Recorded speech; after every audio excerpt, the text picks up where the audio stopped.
ఎస్టీలు మైనార్టీలు బీసీలు ఉంటారు. ఇక్కడ వారికి ఒక మంచి ఆలోచన వచ్చింది.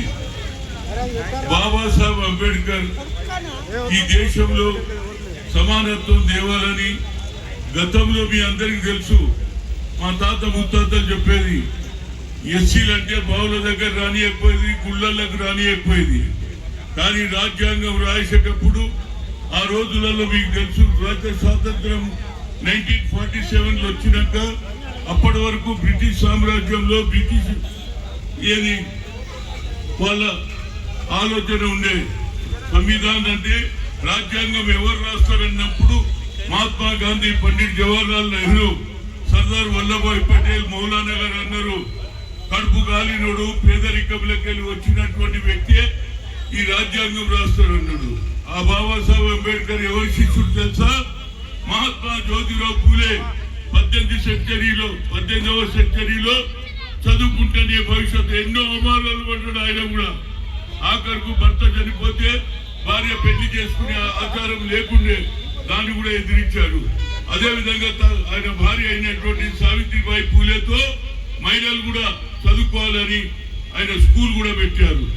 అదే అలాంటి వ్యక్తి రాజ్యాంగం రాసింది కాబట్టి వీరు ఇవాళ మీ అందరికీ కూడా ఒక అడుగు ముందుకు వేయడానికి ఆనాడు ఉన్నటువంటి స్వాతంత్రం తెచ్చిన మహాత్మా గాంధీ కానీ, పండిట్ జవహర్లాల్ నెహ్రూ కానీ, సర్దార్ వల్లభాయ్ పటేల్ కానీ, మౌలానా గారు ఇచ్చిన అవకాశాన్ని మళ్ళా ఈనాడు కొందరు ఏది భారత్ జోడో యాత్ర అని ఒకరంటే భారత్ తోడో యాత్ర అని ఇంకోళ్ళు అంటున్నారు. కనుక దీని మీద మనం అందరూ అప్రమత్తంగా ఉండాలి.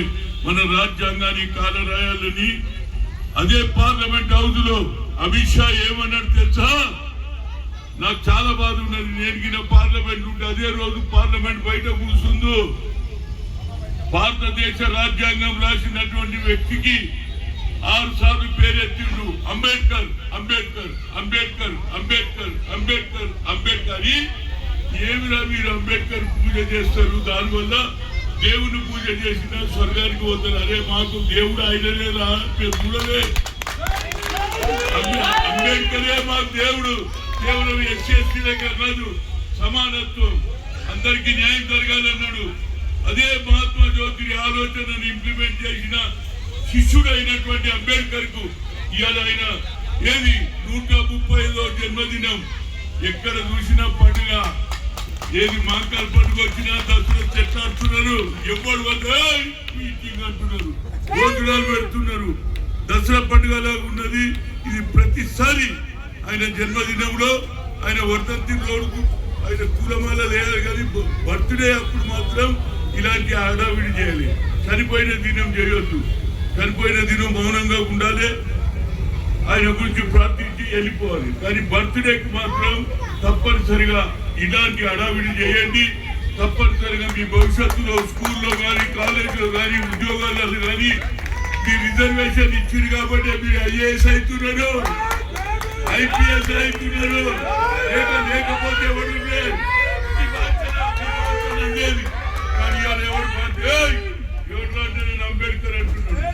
అదేవిధంగా ఇవాళ రాజ్యాంగాన్ని రాసినటువంటి మహాత్మా ఎవరైతే బాబాసాహెబ్ అంబేద్కర్ కు జన్మదిన సందర్భంలో మీ అందరికీ, మీ కుటుంబ సభ్యులకు, మీకు, మీ వచ్చే తరం వారికి కూడా న్యాయం జరగాలని, ఆయన ఉన్నంత కాలము భగవంతుడు ఉన్నట్టే, భగవంతుడు నేను చూడలే, నువ్వు చూడలే, ప్రజలకు భగవంతుడుగా కనిపించినటువంటి అంబేద్కర్ కు ఇవాళ ఆయన జన్మదిన సందర్భంలో అందరికీ పేరు పేరున శుభాకాంక్షలు చెప్తూ సెలవు తీసుకుంటాం.